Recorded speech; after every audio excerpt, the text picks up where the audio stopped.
See that pussy, they hand it to me.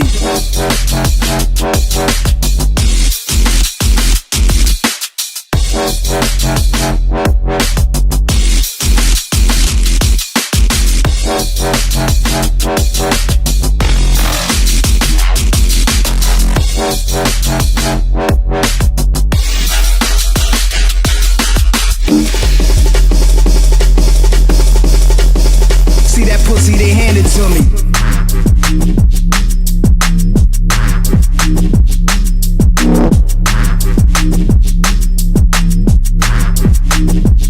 They never realize how real Nas is so decisive. It's just the likeness of Israelites miss that made me write this. A slight twist of line rhyme, be chasing down your prime time. Food for thought, or rather mine. Juan the Don Juan features the freak shit. My thesis on how we creep. Fucking your wife, that ain't no secret. It's mandatory. See that pussy, they hand it to me. See that pussy, they hand it to me. See that pussy, they hand it to me.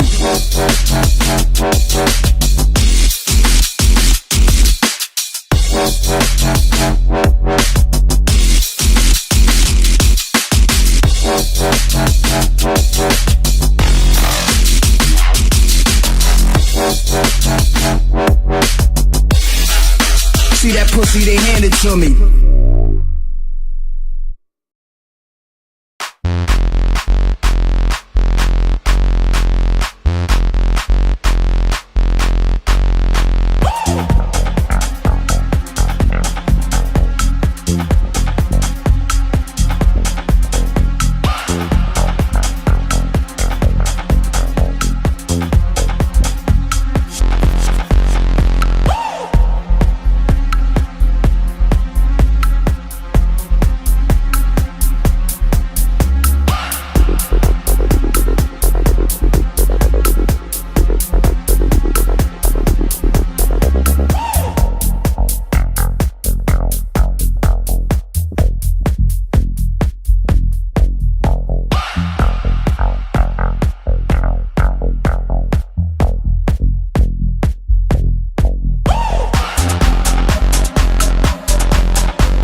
Oh, my bad, my bad, my bad. I muted the wrong thing. How's everybody doing tonight? What's up? Welcome to the Cthulhu Caverns and shit. And yeah, we're about to kick it in this bitch.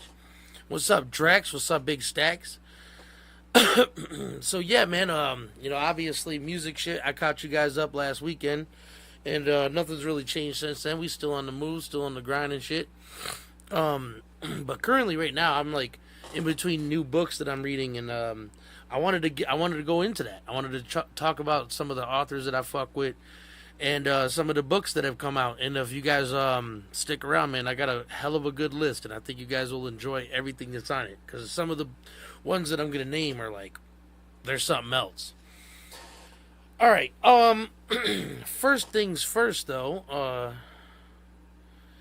Shit. Well, I mean, I just got started on this bitch, man. We up at 8? What the fuck? I thought you said 9 the other day.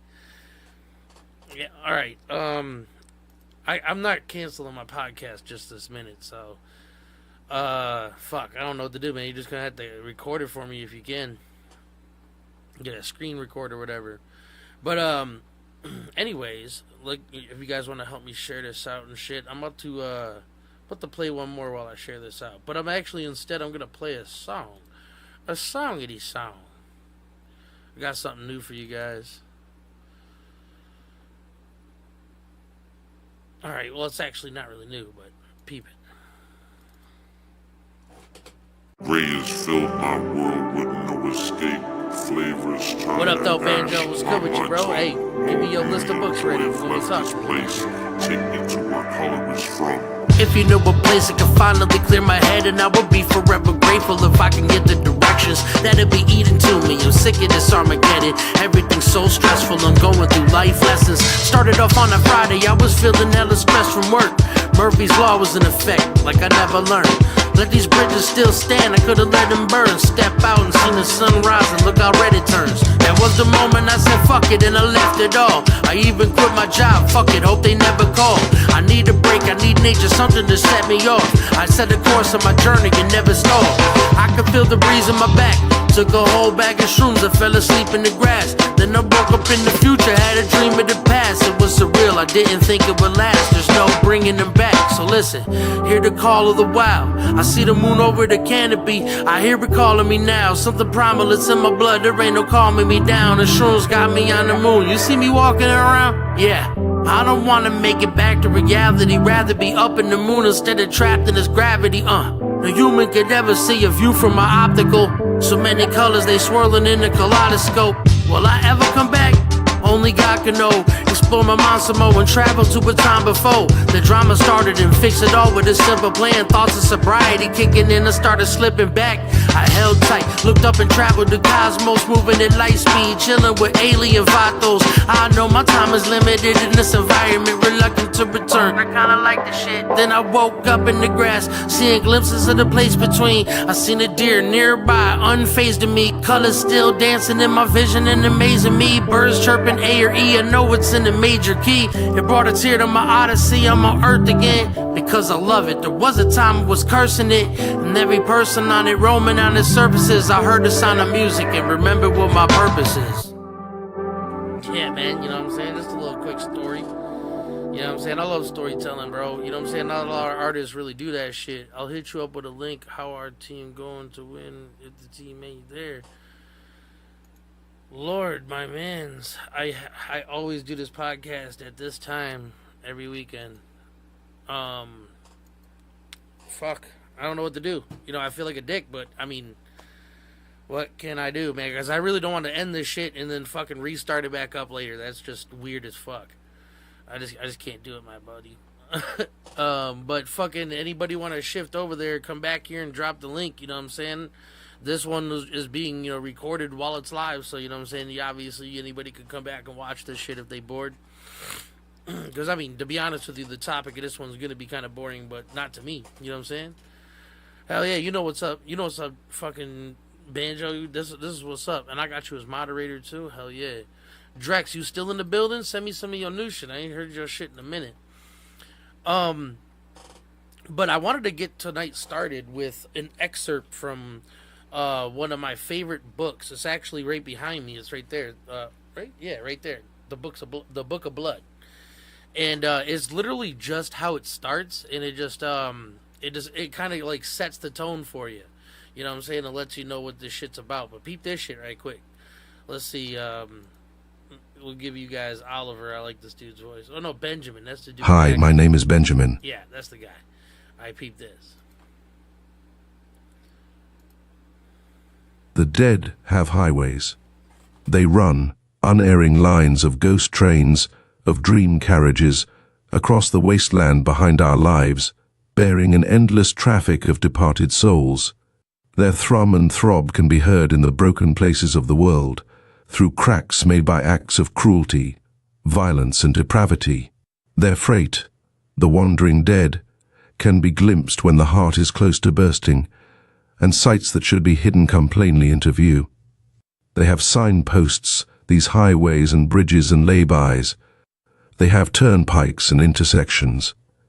It is at these intersections, where the crowds of dead mingle and cross, that this forbidden highway is most likely to spill through into our world.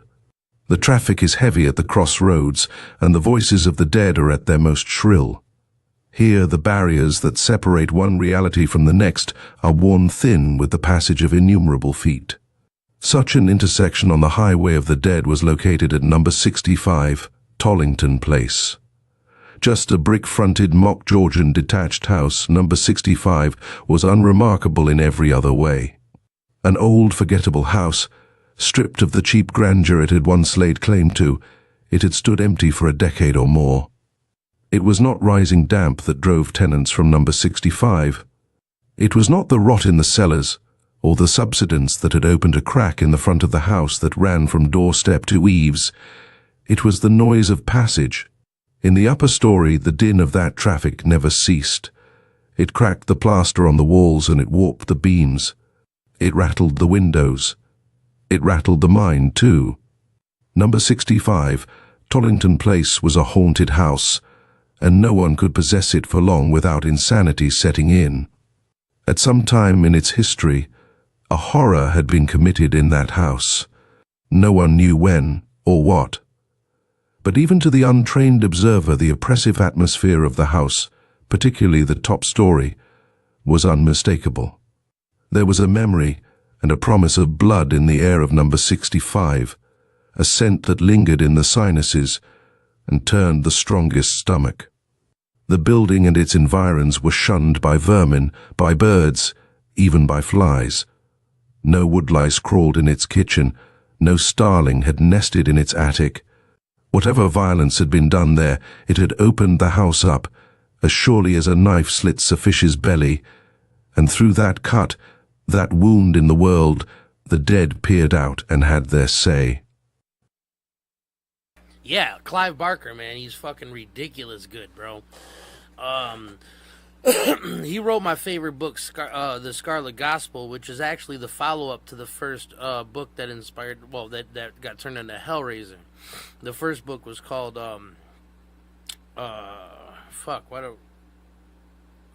something heart.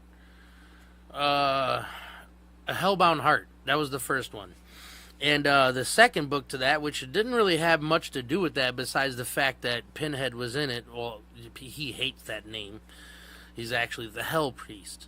But yeah, no, in The Scarlet Gospel, it's basically about a man named Harry Demorne that he's best friends with this blind old black lady that can see ghosts and talk to them. And sometimes if they can, like, you know, if they have some type of money sitting around that they left behind or some way of payment, then she will talk Harry Demorne into doing something for the dead. And on one such occasion, this dude pretty much like he was just like, dude, you have to get this stuff out of this cabin or whatever. And when he goes there, it's connected to Pinhead, and it's just not good. And that takes him down a fucked up path. That's all it takes is just having to be at a place where he shouldn't be. But how it starts is just overwhelmingly spooky and fucked up, bro. So, and this is not spoiling anything because it doesn't have anything to do with the main story. This is just how it opens up. A bunch of, upper class people that were, Pinhead from Hellraiser. He's actually the Hell Priest.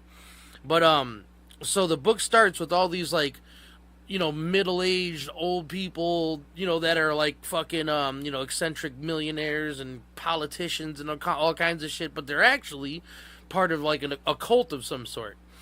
And they bring back their head of their cult that was killed by, the Hell Priest at one point, and because they're all being chased by him. and he wakes up from the dead in the circle of, you know, their ritual circle or whatever, and they start exchanging insults right off the bat. That's the first thing they do. They're like, hey, what's up, you fucking bastards? Why the fuck you bring me back? Blah, blah, blah, blah, blah. And eventually they say why. They're like, well, he's after us. And they're like, what the fuck did you bring me back for? And he starts trying to kick over their ritual bowls and fucking scrub out the symbols with his foot. He's like, kill me now, reverse this. And they're like, what is your problem? He's like, the last time I saw that motherfucker, he pulled my goddamn guts out of my asshole. Like, damn. This motherfucker disemboweled him through his anus with chains. Like, he's like, yeah, dude, I don't want anything to do with this. Fuck you. You guys are on your own. And before he could fucking stop the shit, my man's, he comes in the room and kills everybody but him and takes him as a pet. I was like, damn. And then the book gets started. That's not even, I'm telling you, bro, that the Scarlet Gospel is so good. And, yeah, Clive Barker is by far one of my favorite authors. He's my favorite living author. You know, obviously that I love H.P. Lovecraft, and you guys 420 average view duration. I love it. But anyways, you guys should know about some H.P. Lovecraft. They're really short stories usually. Like the Call of Cthulhu is like, you could read that shit in a half an hour. Fucking Clark Ashton Smith is by far one of my favorites, and I can play a piece of something of his. I'm gonna do it on YouTube. See if I can get away with using another YouTube without fucking up this one. But listen, dude, his wordplay, just the way he talks, man, he's fucking just good with it. And even in the most primitive myths, there was no suggestion that any other order of things had ever prevailed. And the plants themselves, together with the fauna and mankind of Lo-Fi, gave immemorial obeisance to that supreme and terrible flower known as the Vorkwal, in which a tutelary demon, more ancient than the twin suns, was believed to have made its immortal avatar. The Vorkwal was served by a human priesthood, chosen from amid the royalty and aristocracy of Lo-Fi. In the heart of the chief city, Lospar, in an equatorial realm, it had grown from antiquity on the summit of a high pyramid of sable terraces that loomed over the town like the hanging gardens of some greater Babylon, crowded with the lesser but deadly floral forms. At the center of the broad apex, the Vorkwal stood alone in a basin level with the surrounding platform of black mineral. The basin was filled with a compost, in which the dust of royal mummies formed an essential ingredient. The demon flower sprang from a bulb so encrusted with the growth of ages that it resembled a stone urn. Above this, there rose the gnarled and mighty stalk that had displayed in earlier times the bifurcation of a mandrake. Yeah, so just the way he laces words together is so ridiculously tasty. You know what I'm saying? Like, his books were those kind that you had to read the same page a couple of times to fully grasp everything that was going on, and sometimes had to pick up a dictionary and shit. Yeah, no, I love Clark Ashton Smith. And then August Derleth. I have a little piece from him that I think you guys would like it. It's available on YouTube. Hold up, let me just type in his name, it'll pop right up. Actually, I think I might even have played this whole thing in my podcast before, this whole A Lonesome Place. Yeah, check this out. Just a little piece of this. And that if it hadn't been for the lonesome place at the grain elevator, the place with the big old trees and the sheds up close to the sidewalk and the piles of lumber, if it hadn't been for that place, Johnny Newell and I would never have been guilty of murder. I say it, even if there is nothing the law can do about it. They cannot touch us, but it is true, and I know, and Johnny knows. But we never talk about it. We never say anything. It's just something we keep here, behind our eyes, deep in our thoughts, where it is a fact which is lost among thousands of others, but no less there. something we know beyond cavil. It goes a long way back, but as time goes, perhaps it's not so long. We were young, we were little boys in a small town. Johnny lived 3 houses. Yeah, he gets into it, but that's probably not the spookiest place I could have played. But anyways, it's a really interesting story, and I think that everybody alive has the place he's talking about. It's not necessarily a certain location on the map that you could take a GPS to, but it's a place in your neighborhood that in the daytime it's normal. It's like, okay, whatever, and when you walk through it at night, it just brings up the hairs on the back of your neck because something's there. You know what I'm saying? Like, for me on Archdale, there was this spot that if I guess 2 houses used to be, and they were completely leveled, and the trees and shit grew pretty big, and somebody had carved out a path through there, and you'd find anything that you could imagine in there, from fucking broken fucking beer bottles and needles and fucking random objects from houses. You know what I'm saying? Just shit scattered all around there, maybe a body or two. And, in the daytime, it's like, whatever, easy path to cross through to get to the gas station. But at nighttime, you're like, fuck that, I'm going the long way. Yeah, so it's interesting because, most of the authors that I enjoy are dead, and they've been dead for a long time. H.P. Lovecraft, I think he died in 1948. And who knows on August Derleth, I'd have to look that up. Clark Ashton Smith died in the 70s, but he was 100 years old when he died. But Clive Barker, he's currently pretty old himself. He's not looking so great, but he was super famous in the 90s. He brought you Hellraiser and he's got a couple of them out there. Hellraiser is the one I've followed the most, so I'm sure he's got other works out there too. But as an author, though, he's just prolific, and he's got a specific style that really gets into your fucking skin and lays eggs. But as of recently, new authors that I found the top of the line. So now we're getting into the list, right?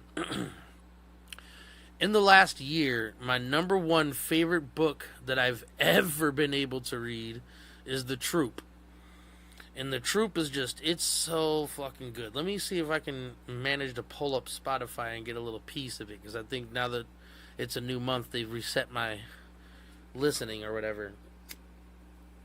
But The Troop is going to be my second favorite book, just because Nick Cutter, the author, the way he writes it, it reminds you of being the age of the kids. They're 14, 15. And it's just before you guys, before we all try to become little man whores and woman whores, you know what I'm saying? It's just before that. The last little brief, glimpse of innocence, you know what I'm saying? And, I guess, what the story is about is a man escapes from a government experiment that, they tried to make something to help you lose weight, and it was, some type of intelligent worm that, made people eat until they ate themselves pretty much, from the inside out. You just couldn't fill the void. And the book kind of starts with this guy that just can't seem to get full, and he goes to an island, which on this island, here's where the main story kicks in, where it's pretty much a group of kids that, since they were really young in 2nd or 3rd grade, they all joined the Club Scout or the Boy Scouts or whatever, and every year they went to a different, Boy Scouts, Club Scouts, Eagle Scouts, whatever, until they're this age. And they've had pretty much the same instructor or dude that, runs the thing has been the same guy that does all the scout things. And once a year, they go out to this island in Canada, and they do their nature shit or whatever for 2 days. And one of those times, it just did not turn out the way that they wanted it to. We'll just say that. Whenever this thing decides to load, we'll get into that one. But also by him, a Little Heaven, which is crazy. It's a nuts ass book. It's about it's got 2 kind of things that they focus on. There's it starts with this main character. I guess most of it's from his perspective, and he was basically a hired tough guy for some pharmaceutical dude that also did dirty dealings and made drugs. and he goes with him to one of his establishments where he makes drugs or whatever, and he sees the impact on the community, and he sees like this lady come up begging for help because she knew who he was, and my man's did something that was super disrespectful, and my man's was like, fuck this, and he beat the shit out of his boss. Well, his boss got out of there and hired 2 hitmen because they knew he was crafty, and it's a chick and a dude. An older black gay gentleman from the UK and a younger, like 24-year-old, underestimated but highly talented hitman and hitwoman, and they all 3 converge their paths and have some crazy gun battle or whatever, and they somehow survive it. And the girl, there's something about that I'm not going to explain, but there's something going on with her that's a little weird. And they somehow get kind of like convinced by some girl that, like, you know, that saved their asses because they're all bleeding to death after the gunfight. She was like, I want you guys to go check on my niece or my nephew. You guys seem like very capable people, and I want you to swear to me that you'll go check this shit out, and I'll pay you whatever you guys want. And they're like, okay, whatever. And they reluctantly agree, even though there's still a bunch of tension. And they go to this cult that I guess the dad went to after the mom of the, you know, it was a couple, and, you know, the mom died. The dad took the person that approached him is the aunt of the person. So anyways, they go there to find the guy, and it's this cult that's tucked away in the woods, and it seems fairly nice at first, but it's definitely ran by some demonic shit, and that demonic shit becomes apparent, and when it kicks in, yeah, it's just like a panic attack for the rest of the movie, you know, or rest of the book, you know what I'm saying? It's just intense as fuck. And then he has what's it called, handyman method. I don't really know how to describe that one. It's a haunted house, but it has like technology's a part of it. Like this guy that doesn't really lift too much of a finger in his life. He's like a, you know, for work, hard work at least, he's like a lawyer or something. He moves into this new house with his wife, and he swears that he kind of wants to be a little bit more manly, do some manly shit. And when stuff starts breaking around the house, he's like, okay, I'm going to take responsibility and learn how to fix that shit. And long story short, he goes to Home Depot, and they tell him how to do it, and it just doesn't work, and it seems faulty and bullshit. So he goes on YouTube, and he sees all these videos that have, like, you cut men doing it for the girl viewers, and, you know, people doing it for children, and so on and so forth. He just couldn't really find his, you know, niche. And then he finds, you know, Handyman Dan or whatever the fuck the video is he finds. And at first it's innocent, just teach you how to do some stuff, and during it seems like it's speaking to him, so that's why he sticks around. And like speaking to him in like just like an inspirational way. It's like, you know, a real man, you know, changes his own, you know, electrical sockets, and this is how he does it. You know what I'm saying? But then it turns into some like, that motherfucker's telling him to do shit. It's fucked up. I really don't want to get into it because that's one of those ones you'd have to read. But I do have this.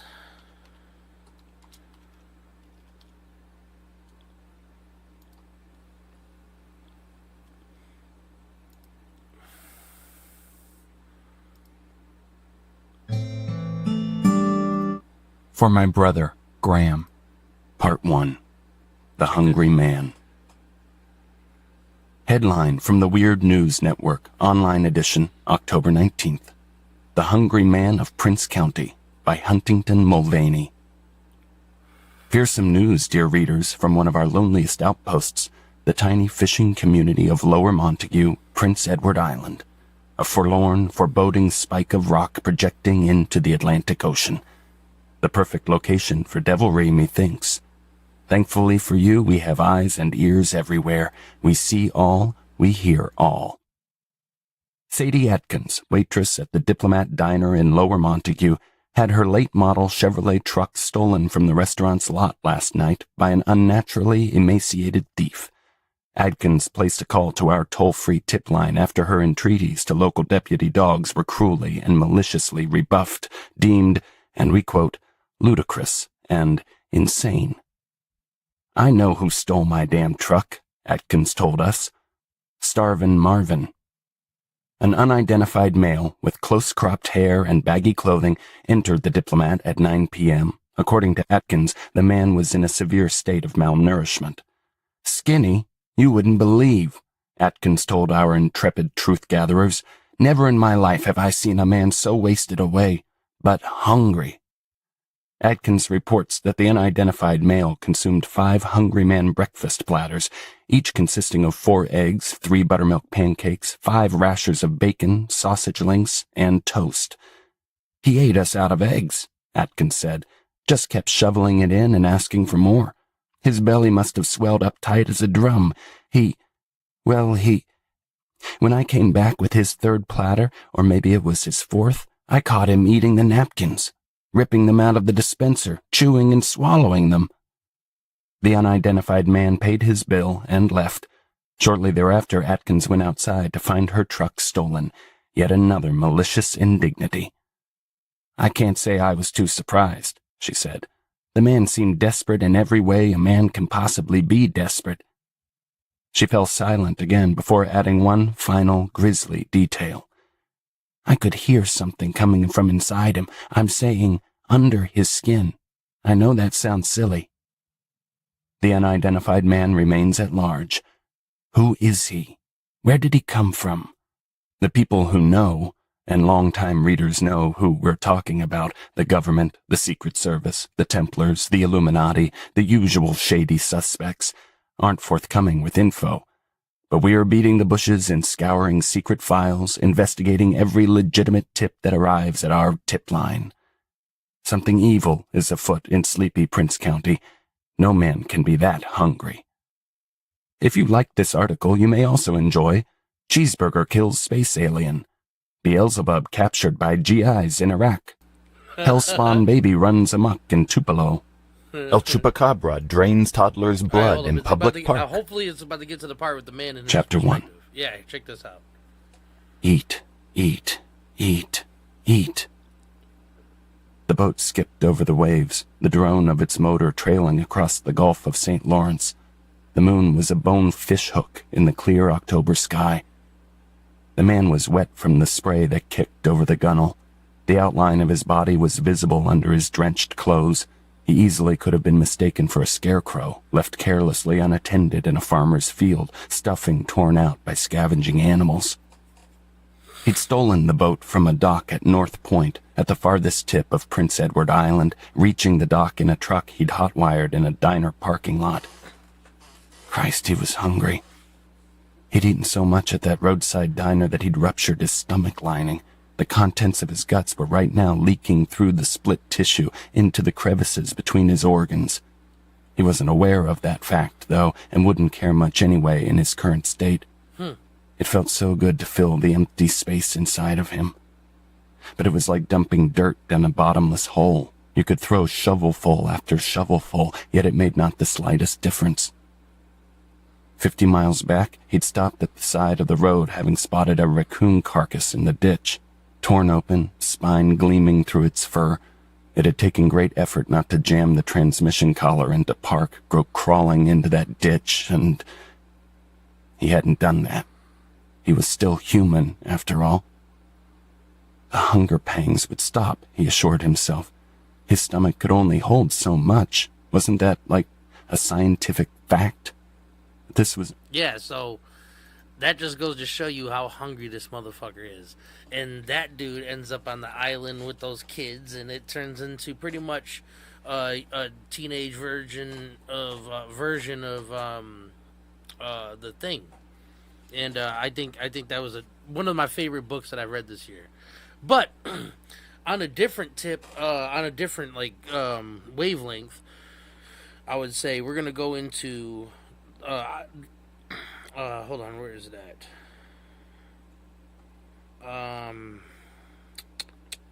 Between Two Fires. This is by far one of my favorite fucking books on the planet. This is it's by Christopher Bowman. And it's basically about the Antichrist and her likely companions, 2 likely companions. And I don't really want to get into too much because I don't remember exactly why, but so the beginning of the story is pretty much a brigand. You know, they used to be knights, but they're not anymore. So they're like Ronin samurai basically, but they have no honor. They just rob people. They're highwaymen now and shit. And he's part of a crew of these people. And it's during the Black Plague, and it's really cold outside. So they find a fucking farmstead, and they fucking find a goat tied to the tree on the way. And they bring its skinny ass into the barn with them and start eating it.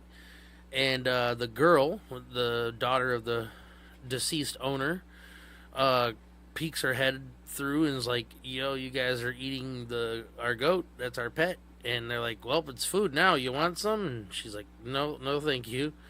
And long story short there, everybody but the main character is like, ooh, little girl, let's do horrible things.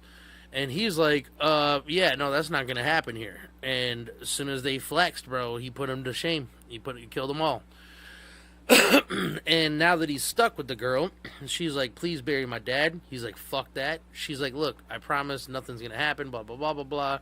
And she basically talks him into fucking burying her plagued dad. And now she's like, well, I'm going with you. He's like, no, you're not. I'm going to do dirty shit. I don't need you with me. And she's like, nope, I need you to take me to a specific place. And I don't know how she talks him into it. Some God stuff. You know, like, because she's like an innocent girl, but sometimes it's like, you know, an angel or God or whatever speaks through her and uses her body to do things like miracles and shit. And the dark part of it is just so dark, and the light part of it is just so light. And I cried, I laughed, and I got angry at that book. You know what I'm saying? All of the emotions, the full spectrum. It was an amazing book, and it's hard to label it. It's, I guess it's fantasy in a way. I don't know. Religious, grimdark fantasy. Because grimdark is one of my favorite, genres, especially nowadays. And I think that's how I discovered it, because it was on the list of grimdark tales. But it's many things. You know, it's adventure, it's horror, it's everything you want. You know what I'm saying? All in one book. And the narrator does a really good job on Audible, so I recommend listening to it on Audible. And then let's see, for science fiction, there's the Donovan series, and that shit should be coming out with a new one here in the next 6 months. The Dresden Files will be dropping something new. I'm excited for that.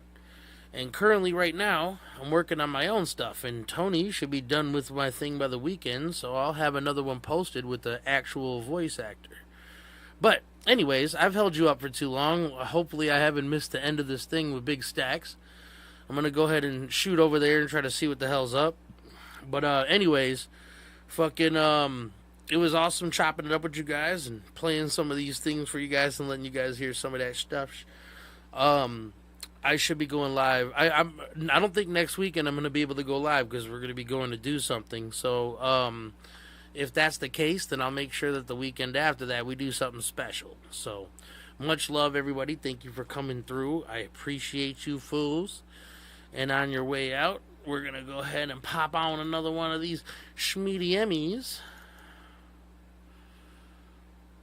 Let's see what we're going to give y'all. How about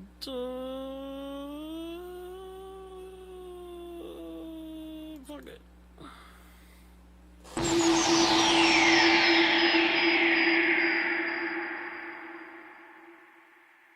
I'm gonna be better, better than you thought. I promise I won't jealous. You don't deserve it all.